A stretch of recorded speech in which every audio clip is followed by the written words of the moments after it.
أعوذ بالله من الشيطان اللعين الرجيم بسم الله الرحمن الرحيم الحمد لله رب العالمين بارئ الخلائق أجمعين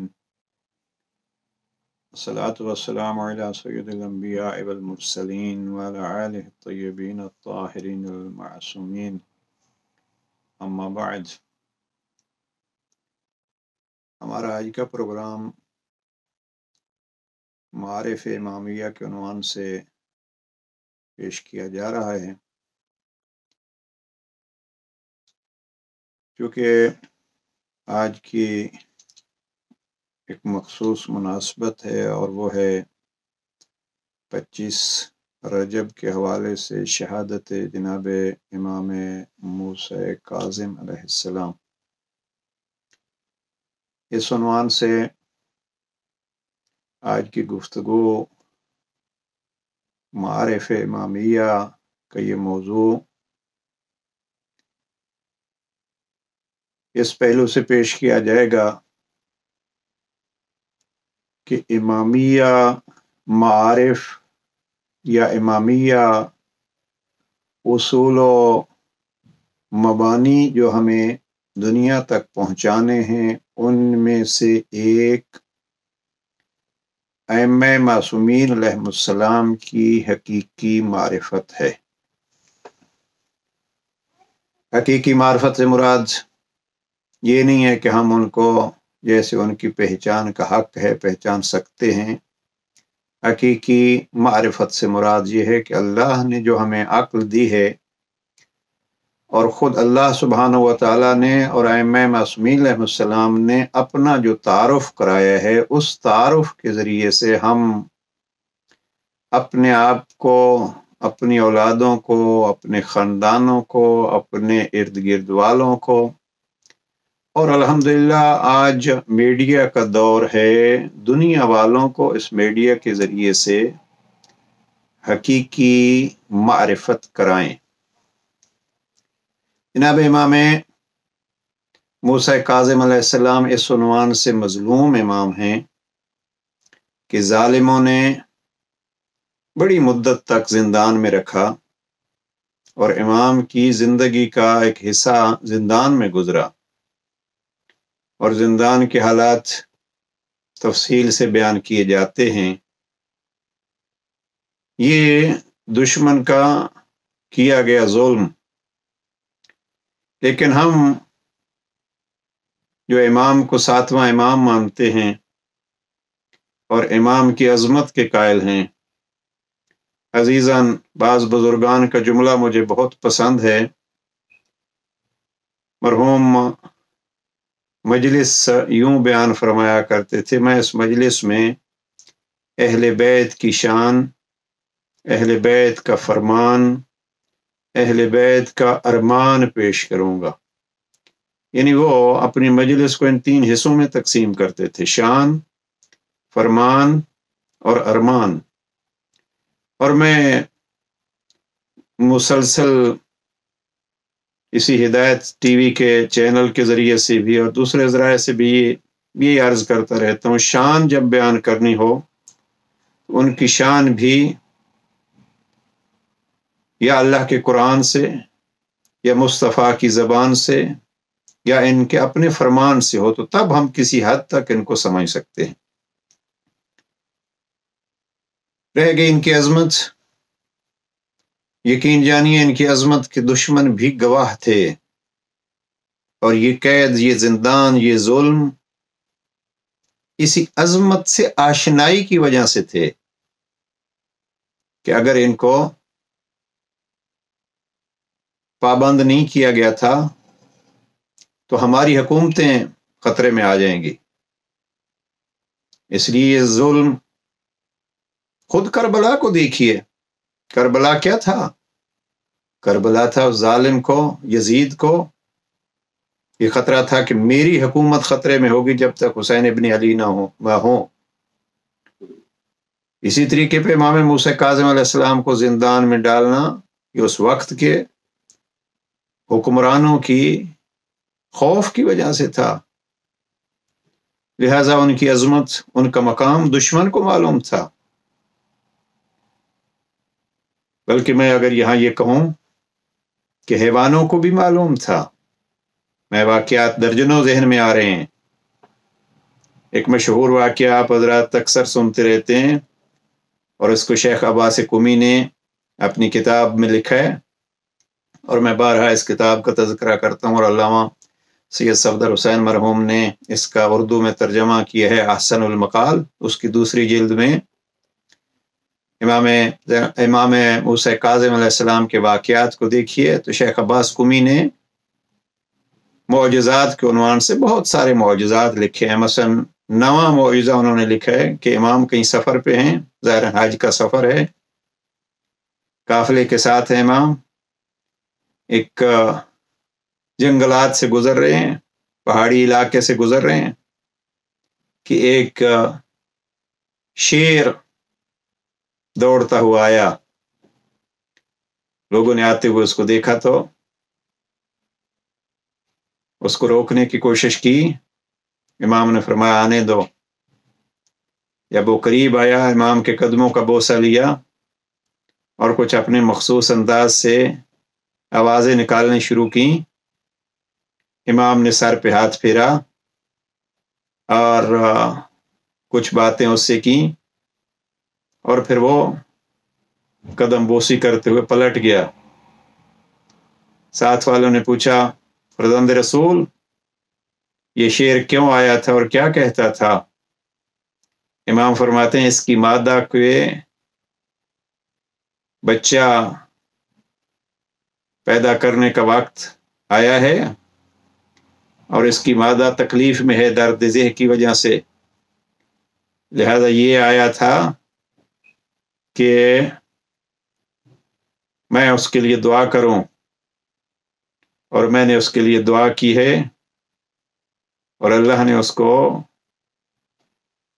نر بیٹا دیا ہے.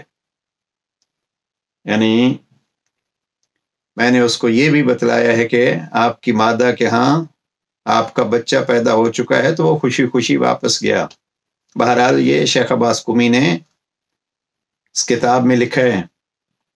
اب اگر آپ اسی کو دیکھیں تو بہت ساری چیزیں اس ایک واقعے میں موجود ہیں. امام گزر تو جنگل سے رہے تھے تو امام قافلے کے ساتھ. اس کو کس نے بتلایا تھا کہ یہاں اللہ کا کوئی ولی جا رہا ہے؟ وہ تو حیوان تھا. یہ ایک سوچنے کی بات ہے. میں تو یہی سمجھتا ہوں کہ اللہ جن کو وسیلہ بناتا ہے، جن کو وسیلے کی ضرورت ہوتی ہے، ان کو یہ بھی بتلاتا ہے کہ وسیلہ کہاں ہے. دنیا کی نگاہوں سے وہ جل سہی، اور جس کو ضرورت ہے وہ حیوان سہی، لیکن اس نے اللہ کے ولی کو تلاش کر لیا. اور دوسرا یہ کہ ہم جب 7ویں امام کو باب الحوائج کہتے ہیں، یہ بھی ذہن میں رکھیے. باب الحوائج، اور آج اپنی دعائیں اور دوسروں کی دعاؤں کو مد نظر رکھیے. حیوان کو بھی اگر تکلیف ہو تو وہ بھی باب الحوائج سمجھ کے ان کے پاس آتے ہیں، اور یہ ان کے درد اور گریہ کو بھی سنتے ہیں. تو یقیناً جو ہر وقت ان کے ذکر میں مشغول ہیں، ان کے بھی دکھ درد سنیں گے. اعزاز یہ کر رہا تھا کہ دشمن بھی جانتا تھا ان کو، حیوان بھی ان کو جانتے تھے. اختصار سے وہ واقعہ بھی نقل کر دوں. شیخ عباس قمی نے اس کو بھی لکھا ہے اور باقی علماء نے بھی اس کو لکھا ہے کہ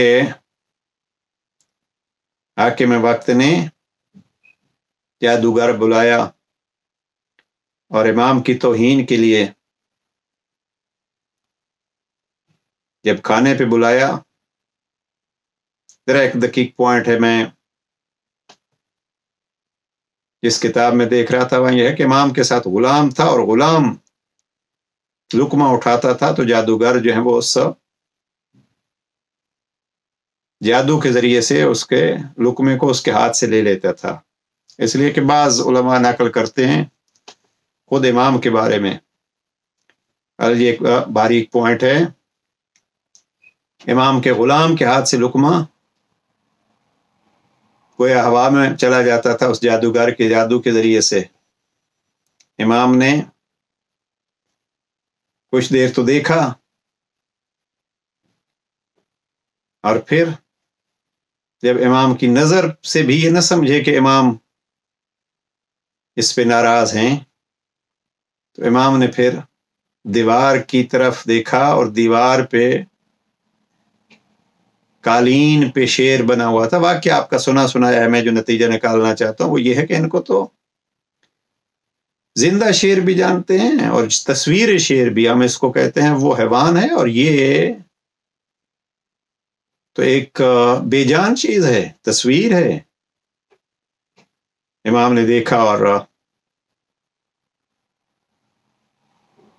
اس کو اشارہ کیا، بلکہ میں اگر یوں کہوں لفظ ارادہ کیا، تو وہ ذات کریم جو قرآن مجید میں فرماتی ہے کہ جب میں ارادہ کرتا ہوں تو کن فیکون سے سارے کام ہو جاتے ہیں.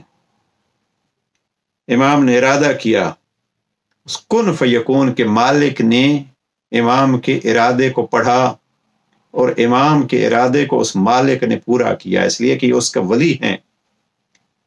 اور وہ فرماتا ہے تعز من تشاء و تذل من تشاء، میرے ہاتھ میں عزت ہے، اور مجھ سے جو دور چلا گیا وہ ہے ذلت میں.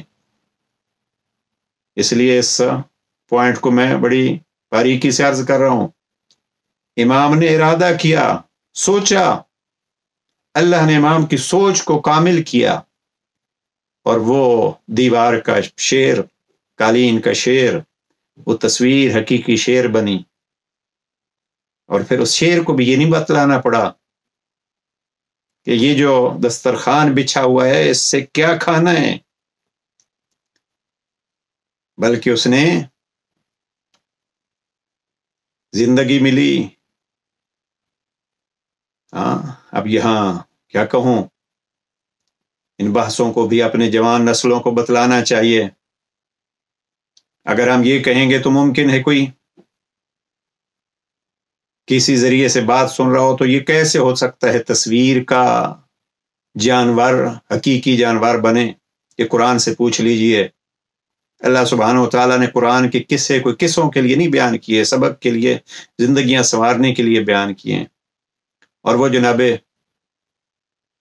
عیسیٰ کو جو کہا مٹی سے یہ بناؤ اور پھر ان کو بلاؤ، یا جناب ابراہیم کو کہا ان کو ذبح کر دو اور پھر ان کو بلاؤ. جو ٹکڑوں کو اکٹھا کر کے ابراہیم کے کہنے پہ پرندوں کو جان بھی دے سکتا ہے اور ان کو پرواز کے لائق بھی بنا سکتا ہے، کہ کبھی زمانے میں دیکھا ہے. یہی تو معجزہ ہوتا ہے، اور یہی اللہ سبحانہ و تعالیٰ کا اپنے خاص بندوں پہ خاص کرم ہوتا ہے، کہ جو نہ دیکھا ہو اور نہ عام بندے کے بس میں ہو، وہاں ابراہیم کے ہاتھ میں پرندوں کے سر، ٹکڑے پہاڑوں پہ، ابراہیم صدا دیتے ہیں. اب یہ اللہ نے ان کو زندگی دی، اللہ نے ان کو قوت پرواز دی. اور تفسیروں کے حوالے سے سر تو جناب ابراہیم کے ہاتھ میں تھے، ان کے جسم کے باقی ٹکڑے پہاڑوں پہ تھے.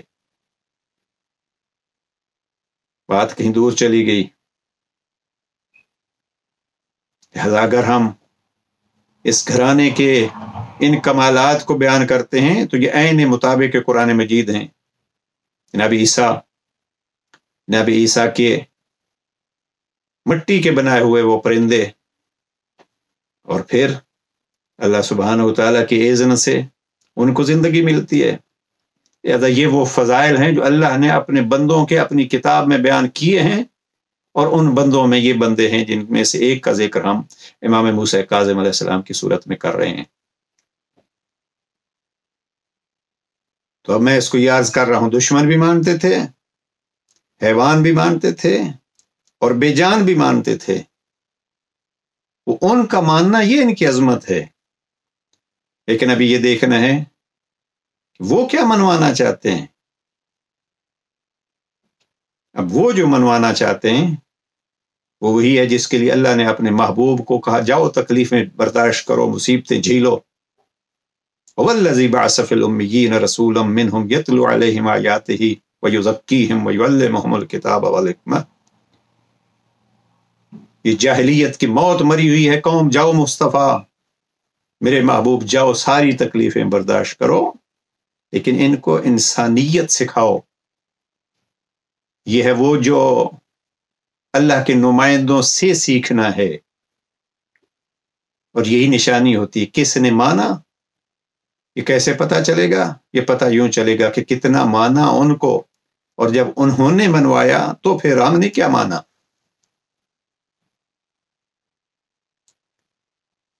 اس لیے اللہ کے یہ نمائندگان انبیاء کی صورت میں ہو، رسول کی صورت میں ہو، ائمہ کی صورت میں ہو، اولیاء کی صورت میں ہو، یہ ہدایات دیتے ہیں، اور ان کی ہدایات پر عمل کر کے انسان اپنے کمال انسانی تک پہنچ سکتا ہے۔ اور وہ جو دو گروہ اللہ نے بیان فرمائے ہیں، کوئی آدم کو ماننے والا ہے اور کوئی شیطان کو ماننے والا ہے، تو اس میں اپنی گروہ بندی کو دیکھنا ہے کہ ہم کس کی مان رہے ہیں۔ جناب امام موسیٰ کاظم علیہ السلام کے فرامین کو ہی دیکھیے، یہاں الحمدللہ دنیا بھر میں 25 رجب شہادت امام اس انداز سے منائی جاتی ہے جیسے منانی چاہیے۔ وہ غریب جس کا جنازہ کافی دیر تک پول پہ پڑا رہا، اس لیے کہ کوئی وہاں تھا نہیں۔ آج دنیا بھر میں اس کا تابوت اٹھتا ہے، کوئی یہ اعلان ہو رہا ہے کل اگر نہیں تھے تو آج ہیں۔ لیکن عزیزان گرامی، اس محبت کو اور بڑھانا چاہیے، بلکہ اگر کہوں آل محمد کی اس خوشبو کو اور پھیلانا چاہیے۔ ان مصائب پہ غور کرتے ہوئے یہ سوچنا چاہیے کس جرم میں ان پہ اتنے ظلم کیے گئے، کس جرم میں ان کو شہید کیا گیا، کس جرم میں ان کو وطن چھوڑنے پڑے۔ وہ جرم یہی تھا، اللہ کی طرف بلاتے تھے۔ اب کیسے بلاتے تھے؟ اس کے لیے دیکھیے آیا ہم کس حد تک اس فریضے کو انجام دے رہے ہیں کہ خود ان کی نداؤں کو، ان کی صداؤں کو سنیں۔ ہمارے استاد محترم آیت اللہ العظمہ آغا جوادی عاملی نہج البلاغہ کی ایک تفصیلی شرح لکھ رہے ہیں، کہیں ان کا جملہ میں نے پڑھا ہے جہاں جناب امیر المومنین دعویٰ کرتے ہیں سلونی سلونی قبل ان تفقدونی، پوچھو پوچھو اس سے پہلے کہ مجھے علی کو نہ پاؤ۔ استاد محترم مفسر قرآن وہ لکھتے ہیں آج نہج البلاغہ یہ صدا دے رہا ہے، پوچھو پوچھو اس سے پہلے کہ مجھے نہ پاؤ۔ ہم نہج البلاغہ سے کچھ پوچھ رہے ہیں؟ نہج البلاغہ ایک نمونہ ہے کلام علی کا، ورنہ کوئی کلام علی اس میں منحصر نہیں ہے۔ نہج البلاغہ ایک حصہ سید رضی نے جمع کیا، تو جیسے نہج البلاغہ کی صدائیں ہیں پوچھو پوچھو، میں اپنے آپ سے سوال کرتا ہوں کیا ہمارے 7ویں امام کے کچھ فرامین ہمارے اذہان میں ہیں؟ وہ افراد کتنے خوش قسمت ہیں جن کی زندگیوں میں انتظار ہوتی ہے کب امام موسیٰ کاظم علیہ السلام کا دن آئے گا، ہماری مخصوصی ہوگی، ہم یہ عزاداری کریں گے، اور پھر عزاداری پہ اتنا خرچ کرتے ہیں، شان و شوکت سے اس عزاداری کو، اس غریب کی یاد کو مناتے ہیں، اور قابل فخر ہیں وہ اس پہ۔ لیکن ساتھ یہ بھی دیکھنا ہے کہ ہر 25 رجب کو ہم ایک فرمان تو اس کا اپنی زندگیوں میں اپنا لیں، اور پھر زمانے کو بتلا دیں یہ ہے ہمارے امام جو گمراہوں کو صالح بناتے ہیں. ہاں، کیا امام موسیٰ کاظم علیہ السلام کے ایک جملے نے بشر حافی کو ولی خدا نہیں بنا دیا تھا؟ کیسے بنا ولی خدا؟ ایک جملہ امام موسیٰ کاظم علیہ السلام کا، اور وہ بھی گزرتے گزرتے کنیز کے وسیلے سے بشر تک یہ پہنچتا ہے. واقعہ آپ کا سنا سنایا. امام گزر رہے ہیں، کنیز دروازے پہ، اندر سے غنا کی آواز آ رہی ہے، راگ، گانے، اور اسی سے آپ اس طرف بھی متوجہ ہو سکتے ہیں کہ امام چھوٹی چھوٹی جن چیزوں کو ہم چھوٹا سمجھتے ہیں، غنا اور گانے اور ان چیزوں کو، امام اس کو کتنا بڑا سمجھتے ہیں. مشہور آپ کا سنا سنایا جملہ دہرا رہا ہوں. امام نے کنیز سے پوچھا، یہ کسی مالک کا گھر ہے یا غلام کا؟ کنیز تھی، اس نے کہا آزاد کا، مالک کا. امام کا جو جملہ تھا دوسرا، ایک یہ سوال اور دوسرے سوال کا خود ہی جواب، ہاں واقعاً یہ آزاد ہے. یہی جملہ جب بشر حافی تک پہنچا تو اس بشر حافی کو جو ابھی گناہ میں مشغول تھا، کنیز کے ذریعے سے اس امام کے سنے ہوئے جملے نے اس کے دل پہ اتنا اثر کیا کہ ننگے پاؤں باہر نکلا. کون تھا وہ؟ اللہ کا ولی. امام تک پہنچا، پھر ویسے ولی بنا. میں ایک اہل سنت عالم سے سوچ رہا تھا،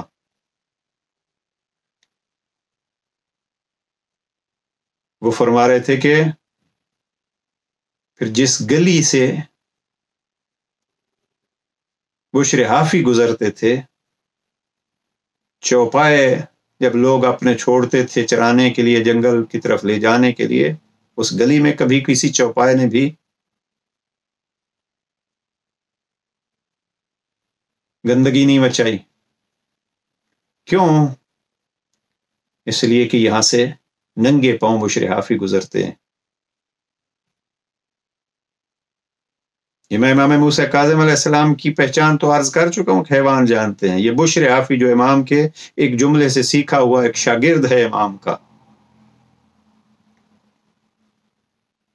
لہذا ذہن میں رکھیے، ایک جملہ امام کا، اور وہ بھی کنیز کے واسطے سے، بشر حافی کو ولی خدا بنا سکتا ہے. تو کیا امام کے کلام کو ہم اپنی زندگیوں میں اور اپنی جانوں پہ استعمال کر کے، اسی جملے کو لے لیجیے، امام نے بشر حافی کے لیے فرمایا تھا کہ اب میرے اوپر یہ جملہ صادق آتا ہے یا نہیں؟ میں اپنی جان کا، میں اپنی سوچوں کا، میں اپنے سب کچھ کا مالک خود ہوں. کیا جس کو میں اپنی ملکیت سمجھتا ہوں، اس کے استعمال کے وقت کبھی میں نے سوچا ہے کہ حقیقی مالک وہ ہے؟ اگر یہی سوچ آ جائے تو انسان کی زندگی تبدیل ہو جائے. لہذا امام کے غم کے ساتھ امام کا حکم، امام کے فرامین، شان، فرمان اور ارمان. اب ان کی شان، بلکہ ان کے غلاموں کی شان، بشر حافی ان کا غلام، کیا ہو جاتے ہیں ان کے غلام اگر تخت پہ بھی بیٹھیں، وزارتیں ان کو مل جائیں، وزارتوں کو ان کی غلامی پہ ترجیح نہیں دیتے، ان کی غلامی کو ترجیح ہوتی ہے وزارتوں پہ. اس دور میں سیاست جہاں ایک بزنس بنا ہوا ہے، ہیں الحمدللہ کچھ کہنے والے جو ہر پلیٹ فارم پہ حق کہتے ہیں. اسمبلیوں میں مثلا کتنے ایسے ہیں جو اہل بیت کے فرامین کو اس وقت مد نظر رکھتے ہیں. ہمارے کتنے ایسے ممبر ہیں جہاں سے اہل بیت کے فرامین کو پھیلایا جاتا ہے. ہم میں سے کتنے ایسے افراد ہیں جو اہل بیت کے فرامین کو پھیلانے کے لیے اپنا مال خرچ کر رہے ہیں؟ سخت جملہ کہہ رہا ہوں. مجالس میں خواہ ذاکر آئے خواہ عالم آئے، درخواست کیا کیجئے کہ جس معصوم کے یاد کی یہ مجلس ہے، خواہ شہادت ہے خواہ ولادت ہے، فضائل کے بعد 5 منٹ کے لیے تو کم از کم ان کی زندگی کے حالات کے حوالے سے اپنی زندگیوں کو سنوارنے کی بحث کیجئے. میں اگر ایک طالب علم کے حوالے سے سامعین سے یہ پوچھوں، آپ آگے پوچھتے رہیے گا. 25 رجب کو اگر کسی پڑھے لکھے مومن سے کہا جائے کہ 7ویں امام کے 7 فرمان یاد نہ صحیح، کیا کہیں اپنی کتاب پہ لکھے ہوئے ہیں؟ کہیں کوئی نوٹ بک اس حوالے سے بنائی ہوئی ہے؟ 60 سال اگر ایج ہو گئی ہے تو کبھی 60 سالوں میں 10 سال میں ایک فرمان امام کا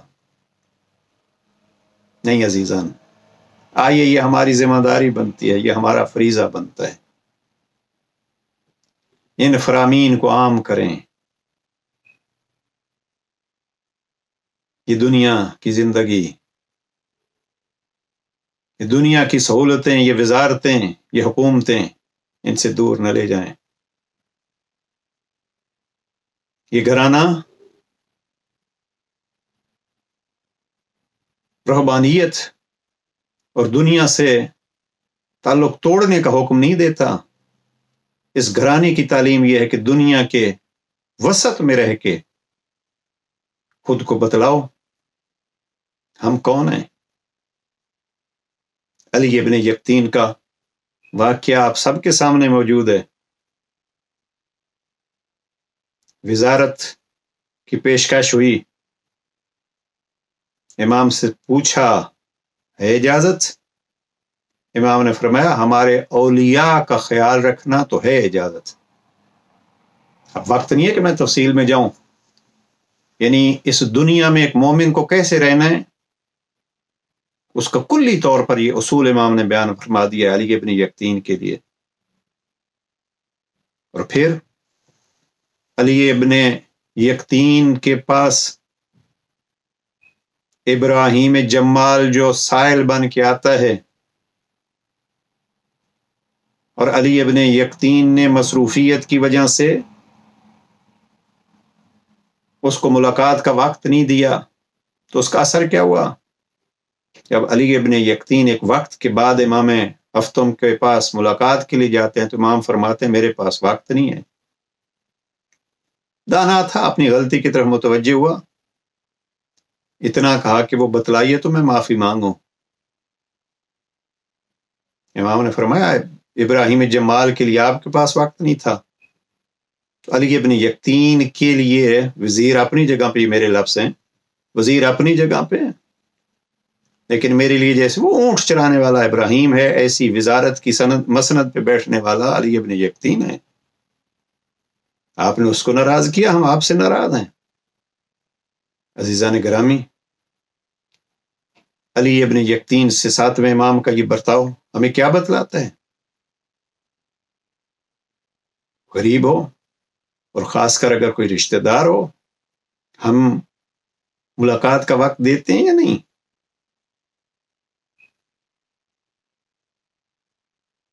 سمجھدار تھا، امام سے عرض کی فرزند رسول معافی مانگوں گا، کب مانگوں گا نہیں، مانگیے کہ وہ دور ہے، کہ اگر آپ ارادہ کریں گے معافی کا تو ہم آپ کو اس قابل بنا دیں گے کہ ایک قدم یہاں ایک قدم اس کے دروازے پہ اجازت ملی. اور واقعہ مشہور، دروازے پہ دستک دی ابراہیم جمال.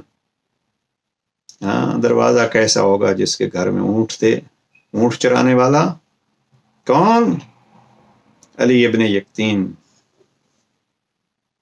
معافی مانگنے آیا ہوں، معاف کر دیا جاؤ. کا تحریر چاہیے. ابراہیم جمال نے کہا ہوگا میں تو اونٹ چرانے والا، میرے پاس تحریر کہاں اور میں لکھنے کے قابل کہاں.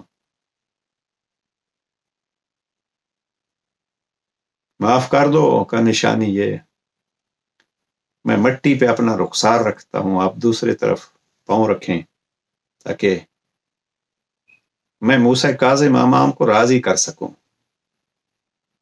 کیا کسی مومن کو اس انداز میں راضی کرنے کے لیے آج کل بحثیں چل رہی ہیں جناب؟ اس وقت کا عیسائیت کا بڑا لیڈر پوپ، وہ ایک ویڈیو چل رہی ہے کسی ملک میں سے افہام افراد کے قدم چومتا ہے. سوال ہوتا ہے یہ کیوں چوم رہا ہے؟ یہ اپنی جگہ پہ کیا ہے حقیقت، حقائق جو ہیں وہ کچھ سامنے آتے رہتے ہیں. اللہ کسی نہ کسی ذریعے سے، ایک خبر جو آج کل عام ہے وہ ہے تشیع کی ایک امام کے نمائندے، امام عصر کی نمائندگی یہ مراجع کرام جو کر رہے ہیں، تعز من تشاء و تذل من تشاء. عیسائیت کا اتنا بڑا لیڈر اور جاتا ہے اس کے دروازے پہ جو 90 سال کی ایج میں بھی کرائے کے مکان میں زندگی گزارتا ہے. یہ دنیا کی عزتیں مال و دولت کی وجہ سے نہیں ہوتی، دنیا کی عزتیں موسیٰ کاظم جیسے امام کے ساتھ تعلق سے ہوتی ہیں، اور جس تعلق کے ذریعے سے رب سے تعلق ہوتا ہے. اس پہ ذرا غور فرمائیے گا.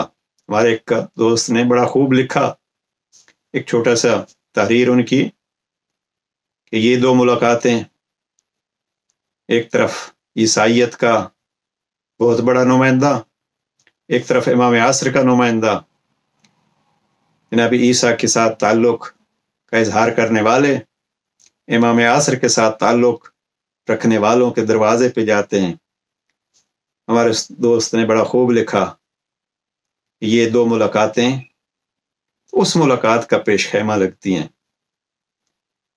تو انشاءاللہ اللہ توفیق دے، ہمیں بھی نصیب فرمائے کہ ہم بھی وہ دیدار دیکھ سکیں.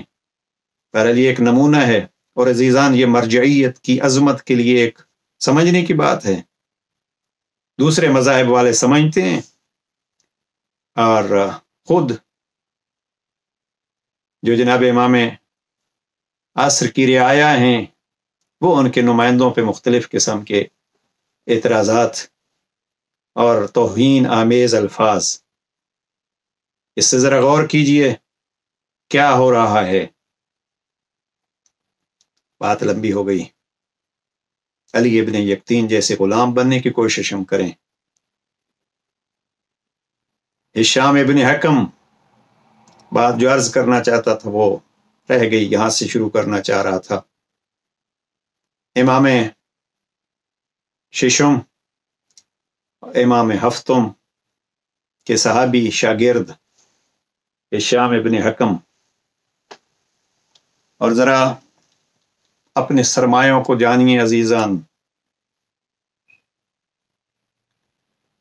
ہماری دو کتابیں جو نہج البلاغہ اور صحیفہ کاملہ ہے وہ اپنی جگہ پہ اہمیت، لیکن جب مذہب تشیع کی 4 کتابیں گنوائی جاتی ہیں، کافی، من لا یحضر الفقیہ، استبصار اور تہذیب، ان میں سب سے پہلی کتاب یہ اصول کافی ہے.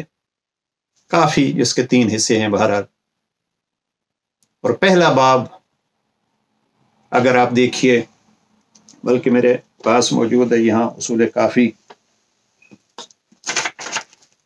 کافی کا پہلا باب کتاب العقل والجہل. اس میں جو حدیث نقل کیے ہیں 11 احادیث مختلف ائمہ سے، پیغمبر اکرم سے.